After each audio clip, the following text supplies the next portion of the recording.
I think that Google is going to launch a linear broadcast channel. I do think it will change. I think that the 30-second spot will be cleverer. I think that it will be dynamically inserted into the broadcast stream at people's houses. Different people watching the same program will see different ads, and there'll be lots of intelligence around data, but it will still be where it is now. All of the people who make TVs and make set-top boxes are starting to build smart devices that can control TVs. It's likely that every single person in the household will have their own personal remote.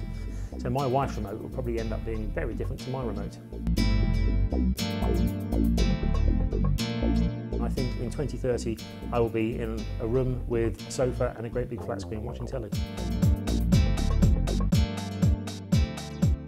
Actually, what we're going to be able to do is add on to PARB set-top box, drawback data, usage data and customer insights that go together to make a richer, more expansive metric, but at the core of it, PARB will still be doing its work. And what we're seeing from the US is that the home network is becoming one of the most powerful ideas around TV, and we're beginning to see the idea of a whole home TV ecosystem where on any screen of your house, whether it's an iPad, a phone, a large telly on the wall or an old telly in the corner, you can access your set-top box downstairs, you can stream live telly, on-demand telly, your recorded telly, you can move telly between devices. I personally think that the role of channel brands is incredibly important and incredibly at risk. What I like about what ITV have done is they've realised that actually the core brand is ITV. It's not Player, it's not this other new world thing. And ITV is one of the few brands that are finally putting the channel brand at the front and centre of its core proposition. It was very interesting to compare the experience of Broadchurch and ITV with the experience of House of Cards and Netflix, because they came out at the same kind of time.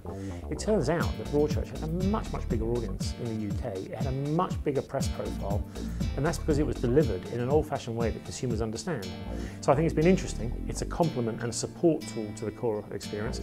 Nothing tells me that Netflix is going to replace the TV experience.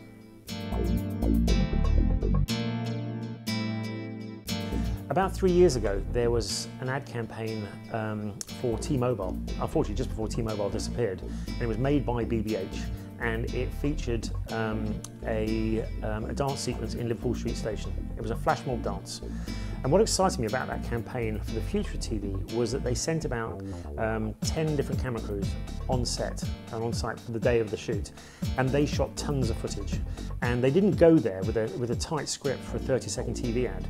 They were aware that the campaign required a huge amount of video, cut to different lengths for different reasons, and what they got out of the campaign, apart from a great piece of creative, was sufficient content to make a 30, a 60 and a 90-second linear ad.